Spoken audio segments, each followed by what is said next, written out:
대체 어디가 아픈 거니? 17살 어르신인 찡찡이입니다. 노화로 시력을 잃은 데다 한쪽 눈은 적출까지 해야 했습니다. 만성 신부전까지 찡찡이를 괴롭히고 있죠. 아이가 이제 마취를 할 수는 없는 상황이어서 도움을 줄 수 있는 게 이제 침치료 정도여서 저희가 이제 치료를 하고 있고요. 찡찡이 너무 고생했다. 심한 경련 때문에 병원에 입원한 지 6일째. 다행히 좀 안정이 되긴 했지만 혼자 힘으로는 아무것도 할 수가 없답니다. 오늘은 조금 경련, 신경증상이 조금 있는데요. 처음에 확 쓰러지고 나서는 의식은 있는데 몸이 안 움직여지는 거예요. 찡찡이는 박정윤 수의사에게 좀 더 특별한 환자입니다. 너무 예쁜 시추가 온 거예요. 머리를 이렇게 앞머리를 묶고 너무 예쁘다 그래서 저를 보고 이렇게 짖는 거예요. 정말 되게 허스키하게. 그래서 아직도 그게 기억이 나는데 벌써 17이야. 와.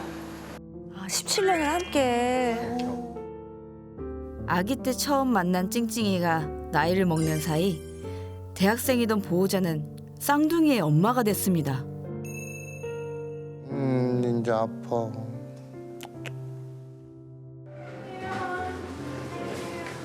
찡찡이의 보호자 보람 씨네 가족입니다.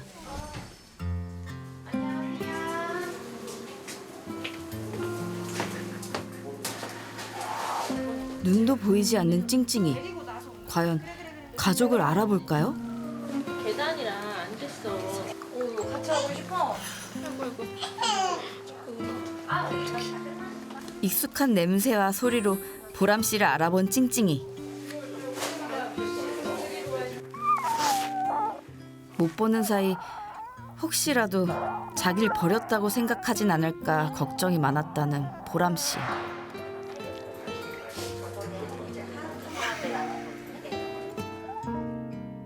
그 마음을 너무나도 잘 알기에 박정윤 수의사도 가슴이 미어집니다.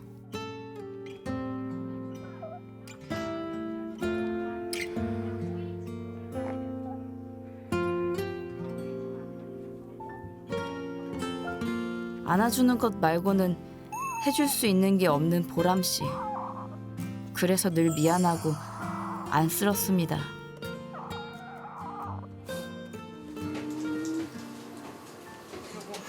내가 뭔가를 무슨 걸 먹고 싶다가 내가 나 찡찡이 저렇게 돈 먹고 있는데 나 혼자 이걸 뭐 되나? 약간 이런 느낌이 들고. 이렇게 버겁게 있다 보면 저 아이는 가족한테 짐으로만 기억될 수 있어요. 되게 좋았던 시간이 한 16년이 됐는데 한 한두 달이 힘들어지면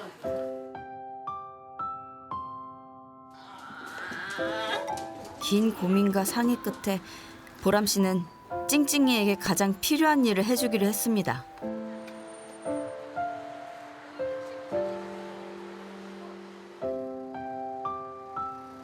그렇게 일주일 만에 집으로 돌아온 찡찡이.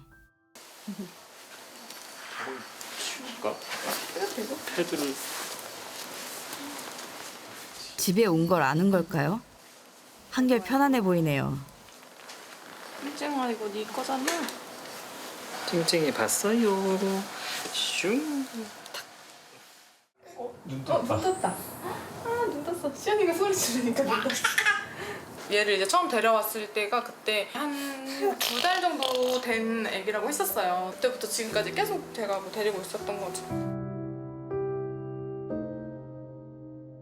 눈을 반짝이며 떼쓰기를 잘하던 찡찡이. 그 모습이 아직도 눈에 선한데 언제 이렇게 시간이 흘렀을까요? 17년이 지난 지금 찡찡이는 다시 아기가 됐습니다.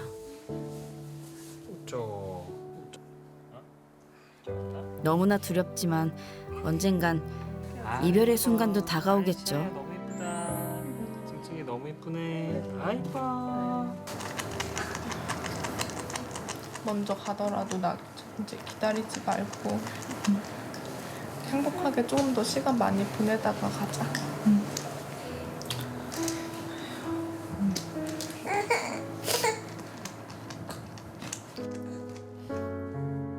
찡찡이가 가족의 온기를 느낄 수 있게 끝까지 곁을 지킬 겁니다.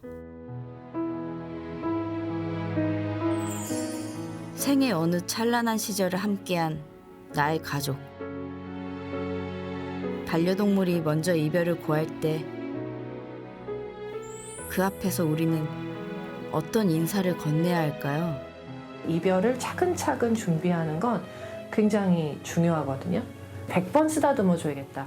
오늘은 내가 사랑한다는 말을 10번 해줘야겠다. 이런 것들이 쌓이면 나중에 아이를 보내고 났을 때 추억할 수 있는 것들이 많아요. 이 세상에 슬프지 않은 이별은 없습니다.